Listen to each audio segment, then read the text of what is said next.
if the Pope could time travel to a different timeline, would the seat be vacant?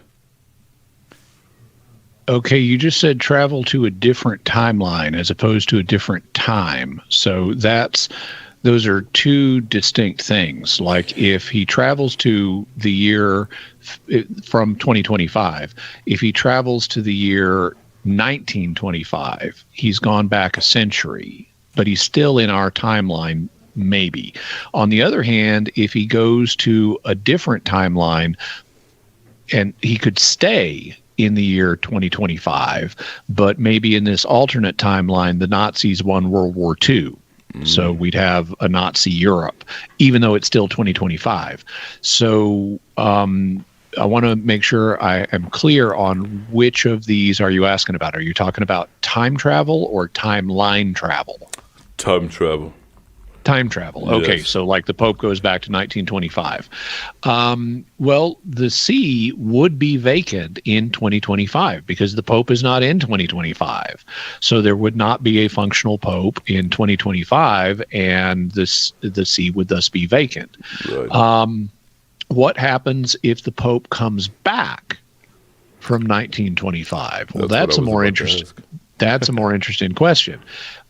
Since the see became vacant, you could argue that the Pope lost his office when he time traveled, the way that Pope Benedict XVI lost his office when he resigned.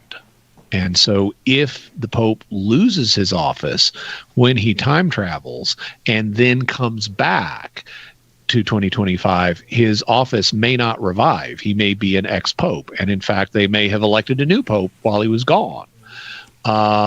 So I think that's an open question theologically. Would he lose the office, or would it come back when he comes back, or would it not? Since we don't have a practical way to time travel into the past at this point, I don't think that, frankly, the Church's magisterium has not addressed this question. And so I would say it's a matter of theological speculation where people could hold different views. But if he did travel to the past, then or the future for that matter, then the see would be vacant during that time, assuming he's not present in our time. There is one way he could travel to the future where there would still be a pope. And that is if he uses something like relativistic time dilation. Because if you travel close to the speed of light, time slows down for you. And so normally we all progress into the future at the rate of 1 second per second from an earthly frame of reference. But if the Pope got on a spaceship and flew, say, 90% the speed of light, then when he gets off the spaceship, even though only a year has passed for him, 1,000 years might have passed for the world. In this case, there would still be a pope, because even though he arrives in the year 5,000 or something quicker than the rest of us, for him, he still exists in 2025 and 2026 and 2027 and so forth. Mm-hmm. It's just time is moving really slowly for him. Right. The seat was never vacant. Oh, I hope he doesn't do that then. Right. Yeah. If you were to time travel, and let's say that the Church says that if a pope would ever time travel, that means that he loses his position, he loses the seat. And if he were to come back and the seat is still vacant, would it be necessary for him to be reelected by the College of Cardinals? Well, if he loses, so yes, if two previous conditions apply. The first one is that he loses the seat.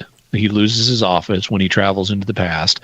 And the second is that when he returns to the present, that the office does not revive.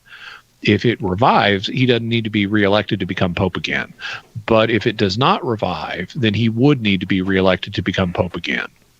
Alex, thank you. Thank you for coming in. Thank you so much. It's wonderful to meet you, and so congratulations on your success in helping people to overcome obstacles to the faith. I would not be able to do what I do without Catholic Answers. I want you guys to know that I have learned. I've been watching Catholic Answers since I was very, very young, and Jimmy and everybody, all of the great apologists here. And I want you all to know that the work that you guys do here inspired this young kid from Albuquerque, New Mexico to share the faith. Well, thank you. Thank you. Great. Thank you, Alex.